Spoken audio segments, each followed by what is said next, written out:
Le bourg de Yangda du district de Duilong Deqing dans la banlieue de Lhasa. Avant 1959, c'était le domaine de la seigneurie de Lalou.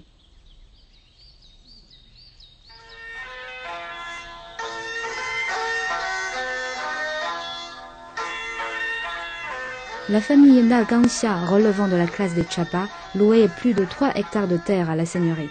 La famille devait envoyer 2 personnes travailler toute l'année sur ses champs pour le compte du seigneur. Voici le frère et la sœur Na Gangxia, aujourd'hui décédés. Les villageois se souviennent toujours d'eux. Nous avons pu rencontrer Ce Zhuoma, qui est elle aussi d'origine Chapa.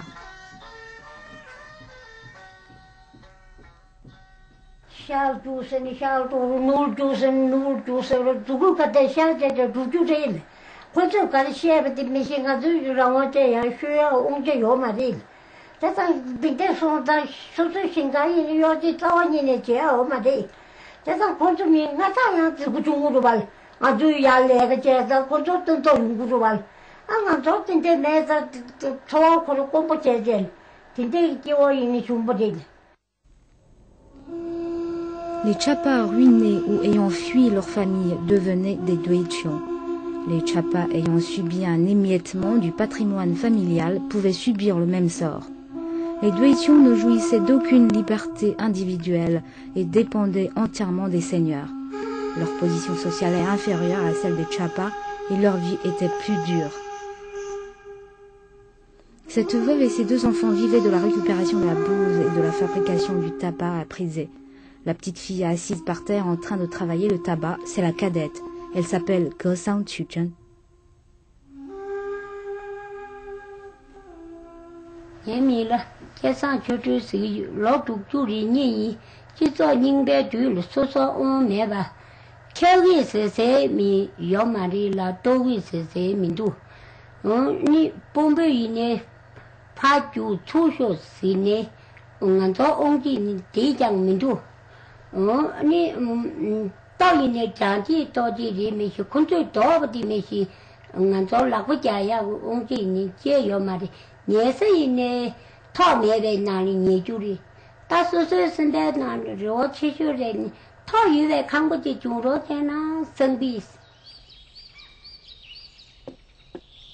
Le rêve d'antan est devenu réalité.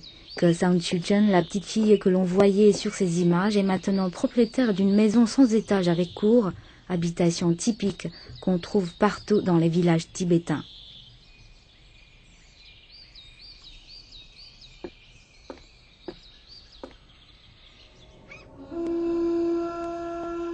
En bas de l'échelle se trouvaient les lansheng, autrefois appelés bétail parlant par les seigneurs.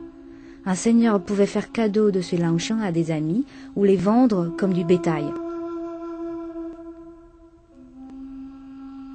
Offerte en cadeau à un autre seigneur, Nima Zhuoma, jeune lansheng, a dû quitter son pays natal à l'âge de 11 ans. Elle a ensuite été offerte à un 3e seigneur.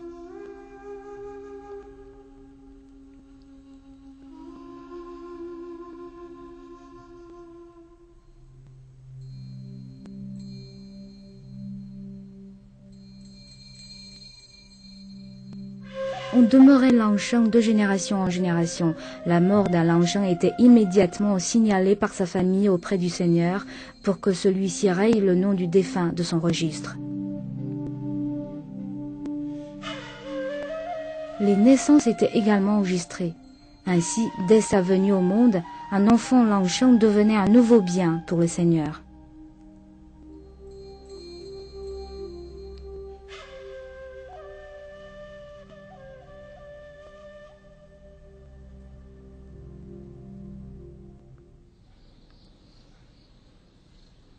Deqing Zhuoma habite le village de Kesong dans le district de Naitong, dans la région de Shannan. 4 générations de sa famille ont été rattachées au domaine de Kesong. Elle est née comme ses aïeux dans une écurie.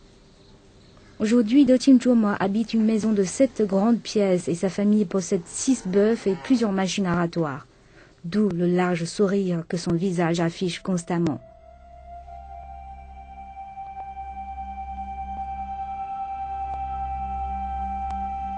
Deqing Zhuoma se souvient encore de son enfance et n'oubliera jamais les nuits passées dans l'écurie aux côtés de sa mère et de sa grand-mère.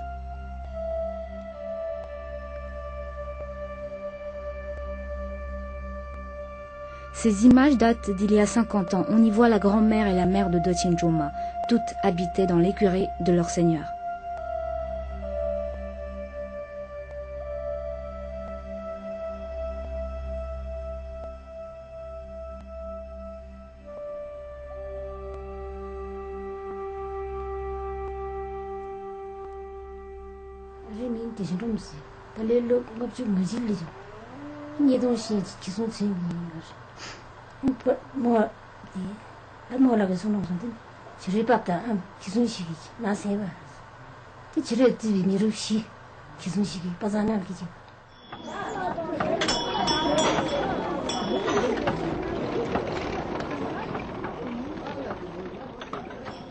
Au Tibet, la croyance dominante est le bouddhisme tibétain. Après la libération pacifique, la croyance du peuple tibétain est respectée et protégée par l'État.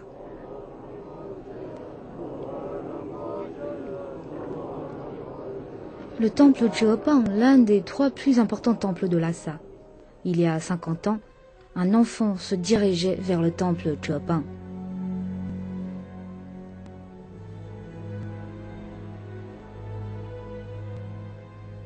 Son père voulait qu'il devienne moine.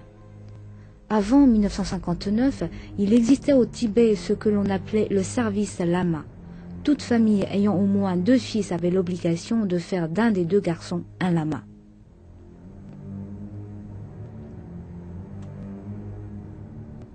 Le lama Jiangyang Dorje a plus de 70 ans. Il a passé des dizaines d'années dans le temple à balayer et à porter des bûches. Qu'a-t-il appris du bouddhisme? Nul ne le sait.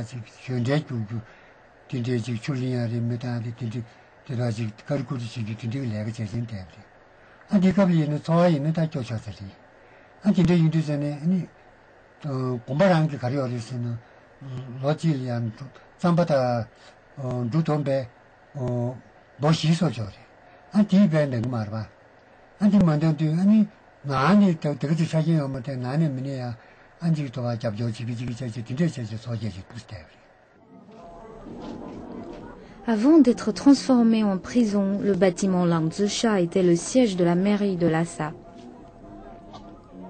L'entrée principale se trouve au premier étage. Avant 1959, ces marches menaient à l'enfer. Dès qu'ils s'y trouvaient, les gens tremblaient de peur.